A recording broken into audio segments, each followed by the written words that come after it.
You ever think maybe we're running out of posts?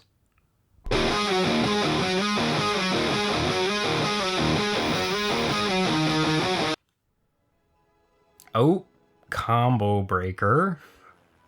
With that's the sixth Resident Evil film on the bottom right there. Sony just had to get one in over Screen Gems. We've got two films in this series that just open on an eyeball. It's interesting to see which ones get to it the quickest. Every one of these films starts with a prologue. Some of them more thought out than others. Maybe we should talk about the series as a whole first. So I'm of the opinion, this series, it makes no damn sense. Compels me though. I watched all 6 of these films within the last year, and I don't think I would give any of them more than 2.5 stars. But like I would finish one, and that I would want to watch the next one. Like I was interested in seeing it. It's not my goal to turn this into a series or anything where I'm like watching a whole franchise crammed into one screen. I have done a video like this before, but I never intended it for be a series. I still don't intend for it to be a series. But in particular, this franchise, it feels like watching it on one screen all at once like this is almost like the most intellectually honest way to watch it. This particular franchise. What do I mean by that? I mean, every single one of these films goes so far out of its way to sweep the deck clean of any previous canon. Every single installment just like undoes whatever happened in the previous installment in its prologue. So long as we're talking about the prologues for these films, I think number 5 is the most stylistically interesting. Number 5 on the bottom left there is Resident Evil Retribution, and it is playing out an action scene in reverse. And I think it was actually one of the films in this series that made me sit up and go, that's really cool. Anyway, I'm not really I'm not presenting my ideas in any structured way. But so long as I'm just spitballing here, I'm of the opinion that the odd-numbered installments of this series are the more interesting ones. So the left-hand column are the ones that I think are like 2.5 stars, and the right column are the ones that I think like are 1 and 1.5 stars. Maybe it's splitting hairs, asking which one is 1.5 and which one is 2.5, but the ones on the left are all doing things that at least something you haven't seen before. Like the prologue for 3 is what you think are flashbacks or just a recap of the previous installments, and then all of a sudden they kill their main character, and then they dump her in a ditch, and it's intriguing. It's an intriguing prologue. Whereas the prologue of, like, for example, 4, which is middle right there, it's just an action scene. The prologues for these films exist to reset whatever canon was established in the previous films as this new film sees fit. So, like, 3, for example, will end with Alice discovering an army of clones. And then the 4th one, the next installment, begins with all of those clones dying. So it's like no net change in the story whatsoever. And they keep doing that. Like the 6th one, the final chapter, it begins by retconning the origins of the T-virus itself. T-virus being, God bless any of you who clicked this video and don't know the premise of these films, but it's the Resident Evil series is very loosely based on the video game series of the same name. Anyway, there's this virus that started in a laboratory and it made people zombies. And then by the 2nd one, it has taken out a city.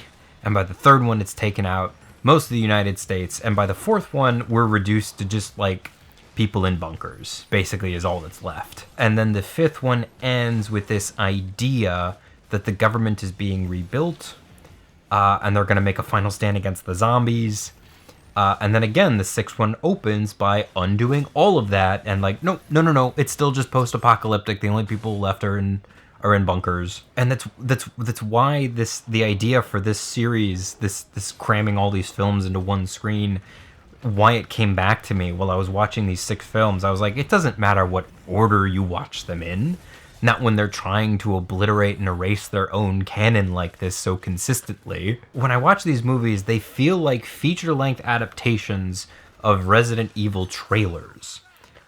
It feels like it's like they created the trailers first and then expanded them into feature-length films. And that's not even my idea of a joke. That's an Onion article from 2008. They did they ran a headline that was like, Marvel expands beloved Iron Man trailer into feature-length Iron Man film, which is a funny joke, but like that's what this actually feels like. And again, it's like it doesn't make. Hopefully by the end of this video, I'll figure out what I find compelling about this series. I do like, well, not even like, but I find it interesting the way that it treats canon, the way that it resets the story every single time there's a new installment. It's like they're just like, you didn't like that? Okay, we'll get rid of it. Do you like this? Okay, we'll get rid of it in the next installment. These films are an aesthetic showcase of Milla Jovovich's strengths, which is a fine enough thing to base a series on, I guess. I've heard the Resident Evil series described as the very best video game series ever made, and that's not saying much.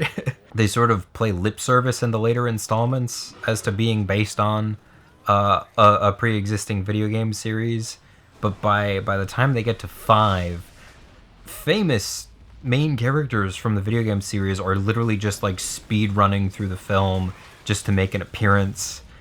Leon Kennedy is in the 5th one, but you'd never know it because other than his haircut, he's interchangeable with every other character in the series. It's interesting to me that the only character that they keep consistent, the only character that's in all 6 installments, I think, is the one character that they made up whole cloth.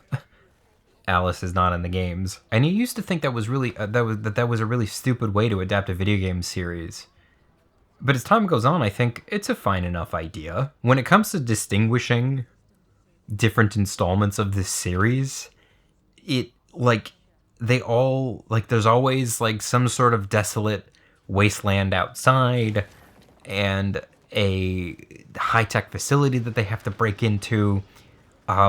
What becomes the distinguishing element is basically Milla Jovovich's looks.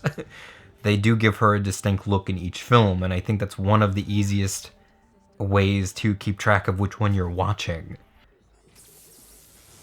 We very briefly had, as soon as I noticed and started to speak up, it was gone, but we very briefly had shots of Alice on every single screen. So I mentioned that the left column is, or the most interesting ones, to me anyway. The first one is just a solid little claustrophobic zombies in a high-tech facility movie. Being the first installment, it wasn't worried about upping anything. It has all the natural advantages of being the first film in a series, and I think it's fine. It's competent, it's exciting, it comes up with surprises, and it's good. I think the third one works well because it's just very solidly boned. I've used that term in videos before. It's just like all the fundamentals are fine. Like the narrative elements, like you've got Alice and doing her lone wolf thing, and then you have this caravan of people who are trying to survive, and they're having a tougher time of it because they're not superpowered like Alice. And anyway, like you're waiting for them to meet up, and then circumstances finally force them together, and they're able to team up, and that leads to this final confrontation with Umbrella. And it's just like it has a very classic format structure that works well enough. And by the time you get to the 5th one, the narrative kind of goes by the wayside, but as an adaptation of a video game, I think it's kind of interesting, because the premise of 5 is that Alice wakes up in this facility, and it is a new facility, not meant to contain the zombies, but to train people to fight zombies. And what they do is she's Number 5 was filmed in more locations around the world than any other installment in the series. I think there's Moscow. They're fighting in the Red Square, and then there is this like suburban America set where they're fighting. In the narrative, she's not actually going to these locations. She's going through one base with like these holographic geodesic domes. And why do I say all that? It's because it's like Alice herself is running through levels of a video game. And I thought that worked for an adaptation of a video game series that was already 5 deep. None of the budgets for these films are astronomical. Like these don't get the budgets of Marvel movies. They're actually pretty. I don't have the numbers in front of me, but I was looking them up as I was watching them, and I don't think any of them cracked like 30 million, which is not a lot. I might not be doing a good job of explaining what I find compelling about these films. I've done one of these videos before where I watched 15 Godzilla films on one screen, and I said in that video, I was like, I don't know if this is a good idea. Wesker goes from being like bad guy, good guy, bad guy. He goes from being bad guy, like bad guy hands off, bad guy hands on, good guy, and then in the final film he's just like a henchman. It's almost impressive to me the way that this film just abolishes canon willy-nilly. The fourth one, the one with the plane on screen, that is, I think, it's the least one of the lesser entries in the series, just because it's hard to even remember what happens. Like the third one ends with Alice finding out that there might be a surviving colony in Alaska. And then so they spend way too much time like getting her to Alaska to find nothing. Well, not nothing. She finds Ali Larder, and they find out there is no Alaska colony. So like the whole motivating force behind the end of 3 is just revealed in 4 to be nothing. And we're already half an hour into the movie and nothing has happened. They get this plane, and they're like, oh, maybe the colony, I think they have word that the colony might have moved to Los Angeles. So they go to Los Angeles. And then she just spends the whole movie in a prison, which has been converted into a fortress to keep zombies out. And she makes friends with some of the people in there, and she makes enemies with some of the people in there, and then they leave at the end. And it's very... There's just not a lot going on in 4. And then 6... which I haven't talked much about yet, but the final chapter, which was long delayed. It was the biggest gap between any installment. What was it? It was like 2 years between 1 and 2, 3 years between 2 and 3. I want to say another 3 years between 3 and 4, 2 years between 4 and 5. Riveting videos, I know. I think it was 6 years. No, not that much. 4 or 5 years. Do you love hearing me struggle to come up with the right number when you've probably already Googled it yourself? Anyway, 6 was delayed, was my point. They had the script written very quickly after 5, and then Milla Jovovich got pregnant. I would have loved to see them try to incorporate that into the script, but instead they just waited for her to have her baby. And then they come out with Resident Evil: The Final Chapter, which struggles to distinguish itself in any way. It's just kind of like a rehash of like a combination of the previous two. Like the story doesn't really distinguish itself. They kind of make a half-hearted attempt to bring back some of the, I want to say fan favorites, but the fan favorite characters are not fan favorites because of anything they do in this series. It's because of what they do in the video games, and people want to see them ported over. They actually bring in a whole new cast of characters. Like everybody's this circle of people pointing their guns at each other. It's like 99% of those people are brand new to the series, and they're all just cannon fodder. The idea behind 6 is that Alice has to break back into the very first facility for reasons. I don't know. She has to break into a facility in every single installment. It takes them too long to get there with this cast of cannon fodder. It's just not very distinct. And the whole reason they're trying to break in is they're like, there's a cure for the T virus. And I'm like, yeah, hasn't there been a cure the whole time?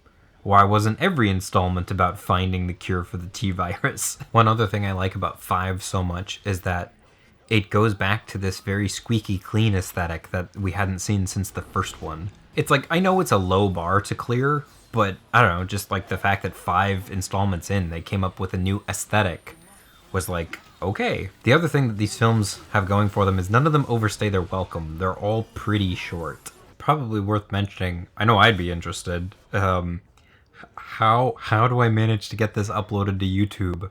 The first version I posted was I just put all 6 films in their entirety up on YouTube, and it was blocked 6 ways to Sunday. And it's the sort of thing where like I could argue fair use. Like I could argue fair use, but it's not worth it. So what I did was I uploaded a test batch with all of the excuse me. I don't know if that's going in the final take. I uploaded a version with all of them muted, and it still didn't work. It still got blocked. But when I added just random voiceover of me talking, then YouTube was like, okay, fine. Still couldn't monetize it. But like, I don't want anyone to pay me for doing this.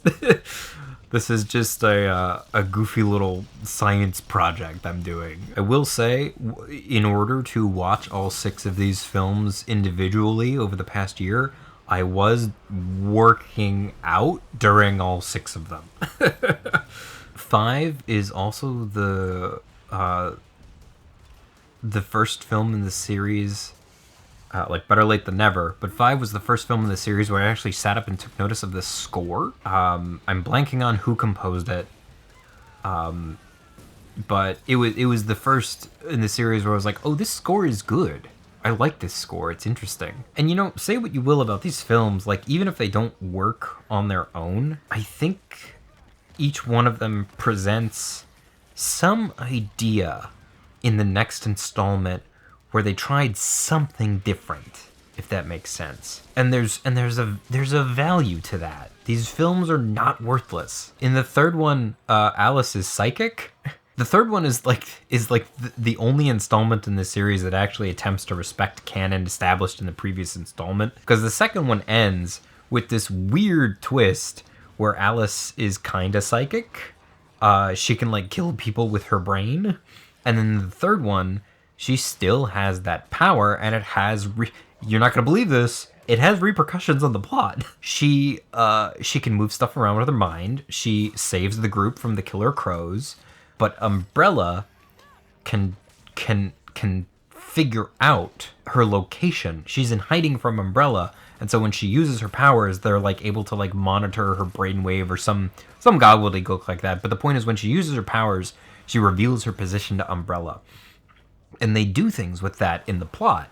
But then by the 4th film, she does not have those powers anymore. And they just sort of leave it alone, drop it. In the prologue of 4, she gets injected by Wesker.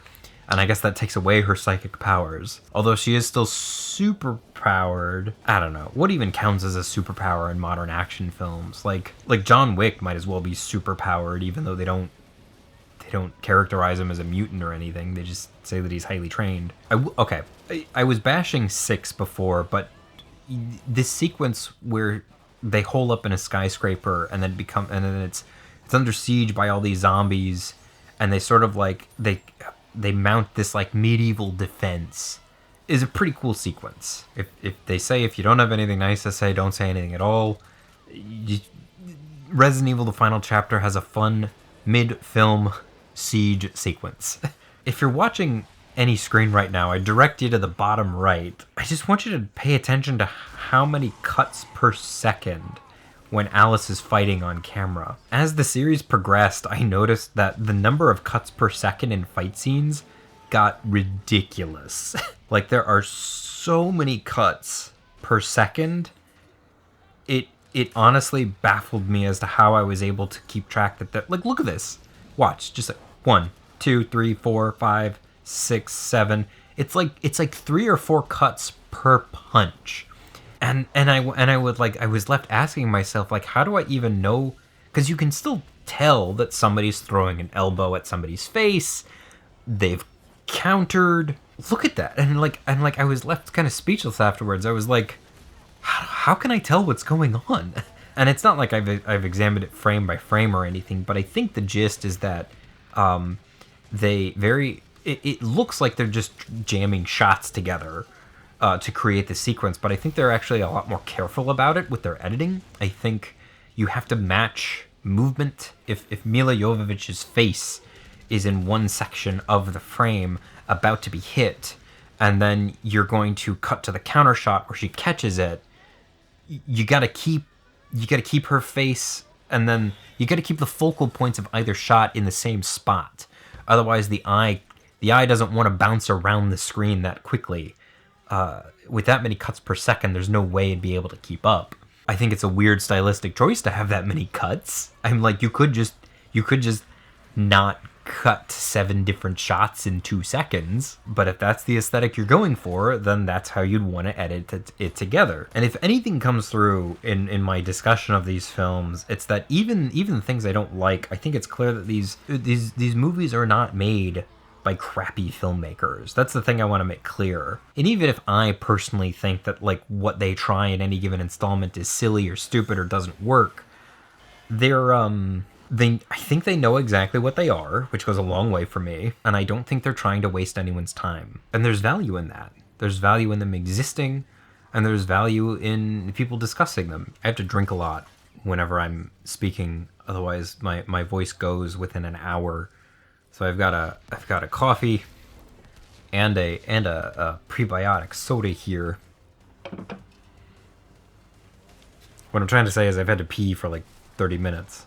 This series spanned an interesting time in the history and production of action films. Each one of these films is a very specific reflection of the trends and aesthetics that were popular at the time of their production. And like, for example, 4, that is the one with the most random crap being thrown at the camera. And the reason for that is because it came out in 2010. Which was the year after Avatar, which created the early aughts, the brief early aughts reinterest in 3D films. Like, there's a big aesthetic change between the biggest aesthetic change, I think, is between the first and second one. Just like it appears to have been digitally color corrected in post. They made it look all blue. They boosted the contrast. Whereas the first one just has this very old school, fresh out of the camera feel. Like the entire look of the film was created on set, which is interesting. Even if personally I happen to like boosted contrast levels. Even the most episodic films in this series, like I can glance at the screen and know about where they are in the plot, except for 6. The Resident Evil: The Final Chapter is the only one where it's just a revolving door of cannon fodder. I don't know. I look at the screen and I don't know where they are in the film, which is perhaps ironic because they just showed a map of the facility that they're infiltrating, so I was able to see where they are in the film. Anyway, we have fun.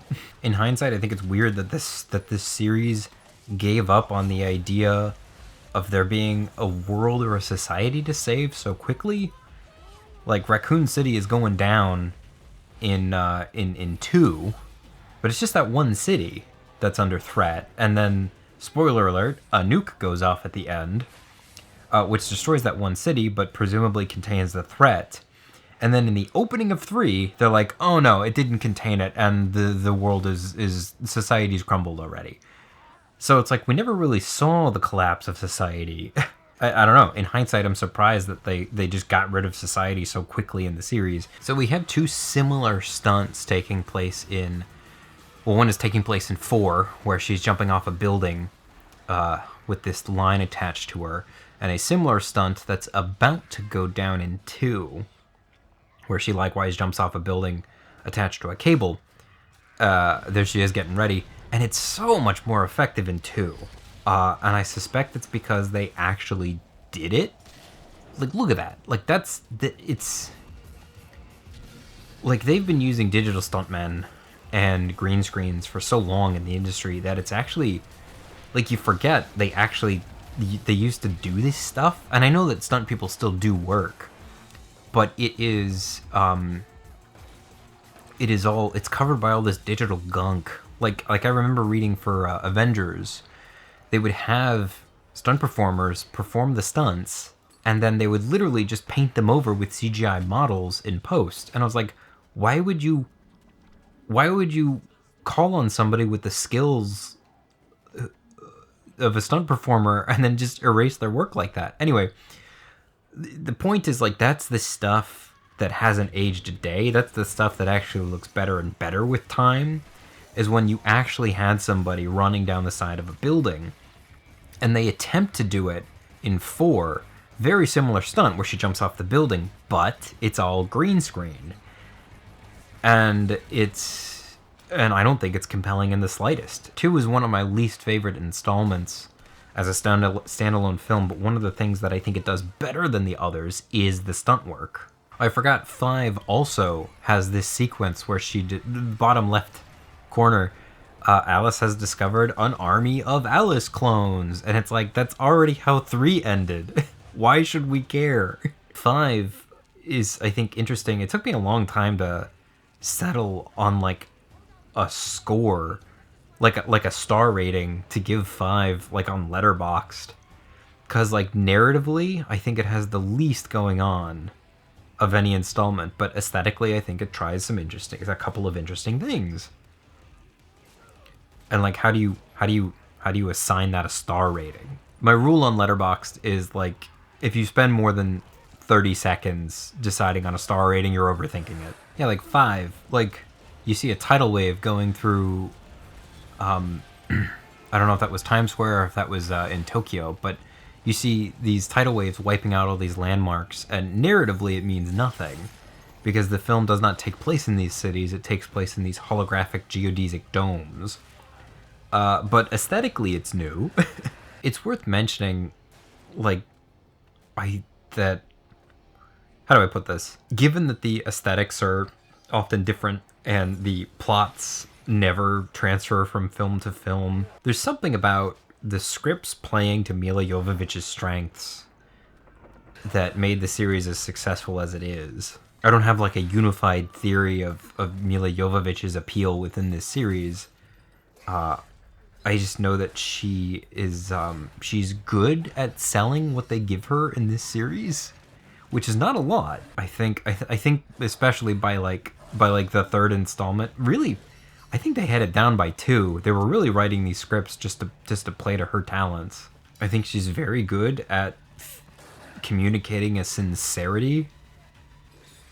She's often the only character in these films who doesn't have ulterior motives or a hidden agenda. And I don't know, I think she's a very good grounding influence. The character and the actor portraying her, for a series with so little connective tissue. I don't know. I said in a live stream, don't tell her I said this, but I said that Milla Jovovich is my favorite actor who has never been in a film that I love.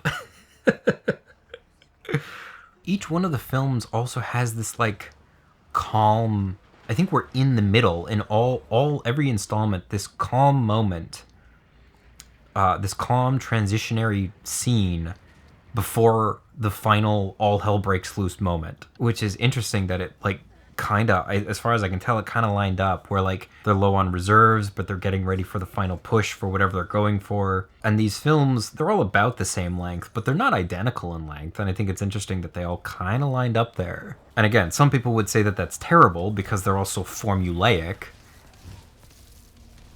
But I think as a study in how this franchise gets made, it's interesting. And now we got all hell breaking loose on most of the screens. There's supposed to be this big revelation at the end of 6 that Alice is not the original Alice, that she's actually another clone of the original. And it was it's presented with, like, this big gravitas and weight, but, like, watching, I was like, okay, she's not the original clone. Why would I ever take that for granted? Why would I assume that she's the original clone? Who cares? Like, what difference does it make?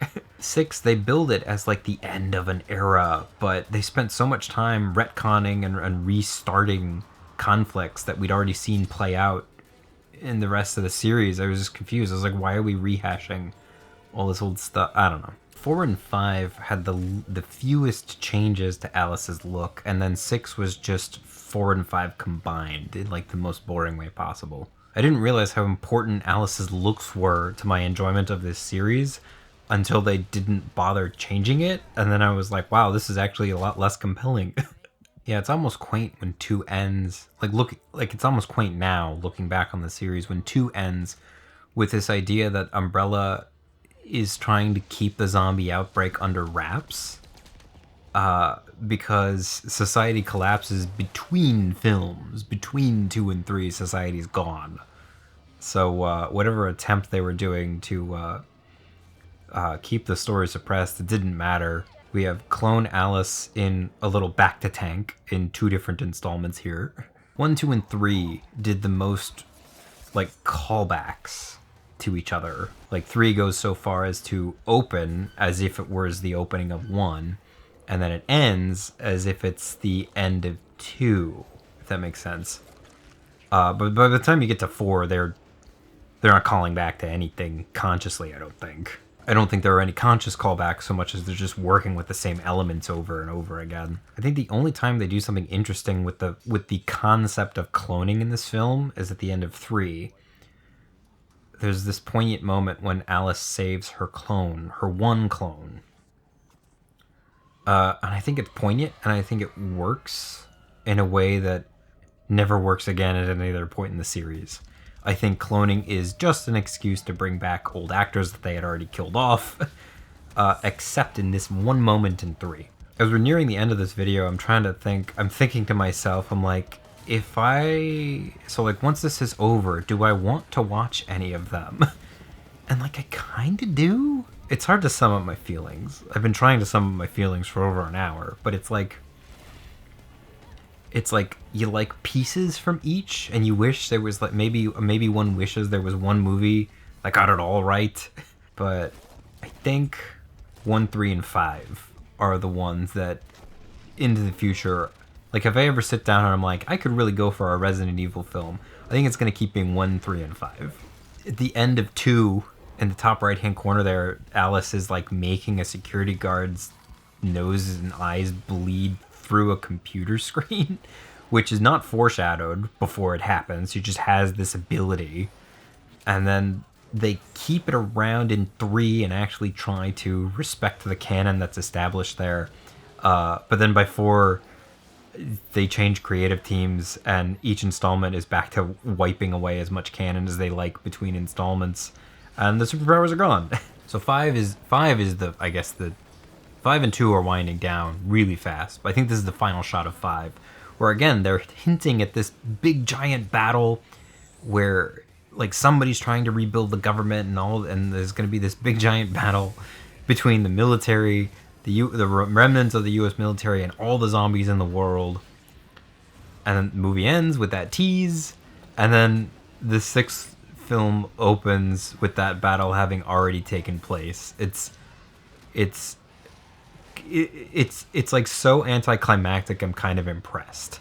The other thing to note in 6 there, it's another sequence where like if you count the cuts per second in this fight scene, it's like how do we even, what even is the persistence of vision that we're still able to understand what's going on? Hey, yeah. You wanna come up here? Okay, hang on. Come on. Come here. Come on. We're running in a movie. Okay. This is Aya, for those who don't know.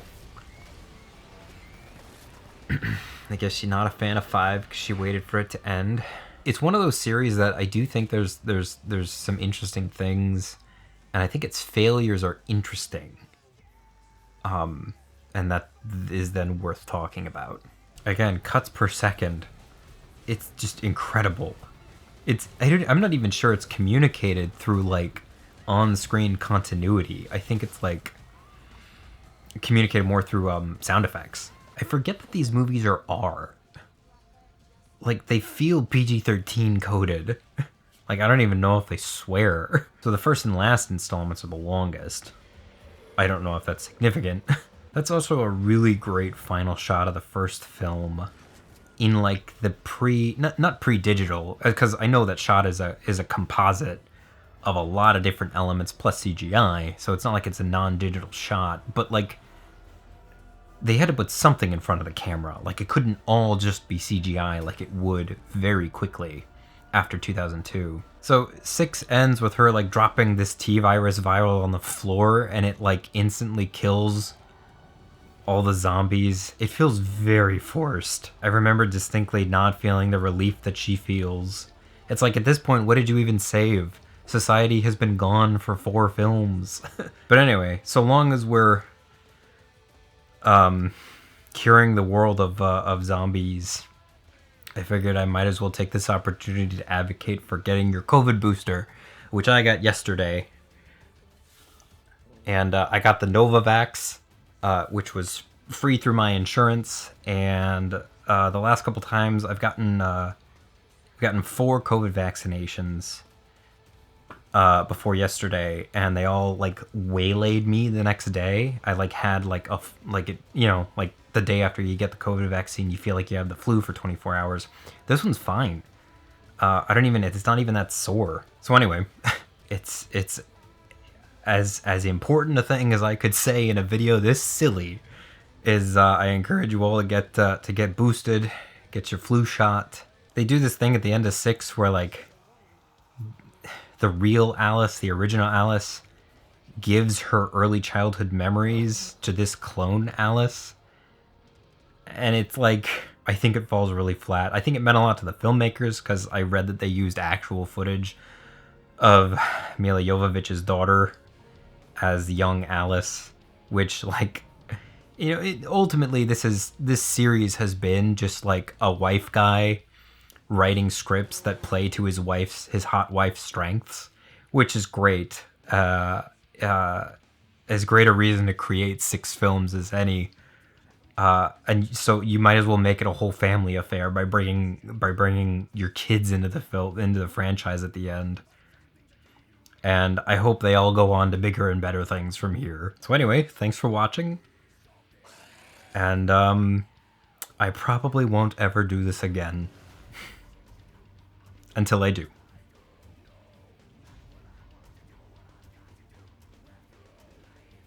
I have to pee again.